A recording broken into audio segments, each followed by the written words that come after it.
Povestea se numește Pinocchio. A fost odată un tâmplar iscusit pe nume Geppetto. Simțindu-se singur, el se gândi să meșterească o păpufă pe care să o numească Pinocchio.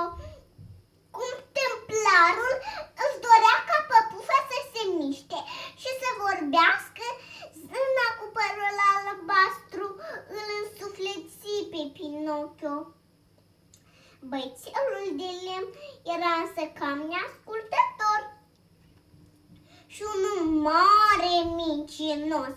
În loc să meargă la școală, își vându abecedarul și intră la teatrul de păpuși, unde înspăimântătorul mănâncă foc îl prinse și îl puse la treabă.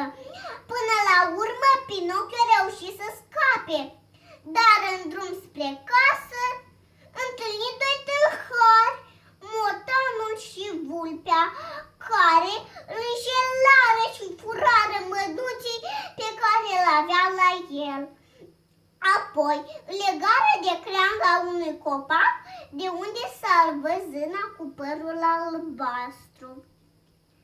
Într-o zi, Pinocchio întâlni pe Lucinoglo și plecară împreună spre țara jucăriilor. Ei, și aici, ține-te, frate, toată ziulica joacă și iar joacă.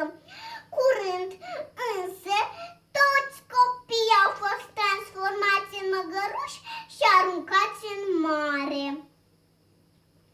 Un val luă pe Pinocchio și îl duse în larg și în timp ce nota spre mal, funghiții de o balenă. Spre uimirea și bucuria lui Pinocchio, în burta ei le întâlni pe Geppetto, care plecase pe mare să-l caute.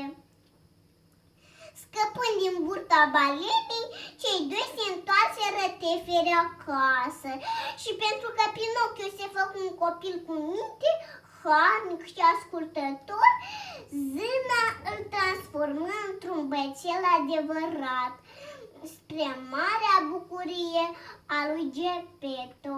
Sfârșit!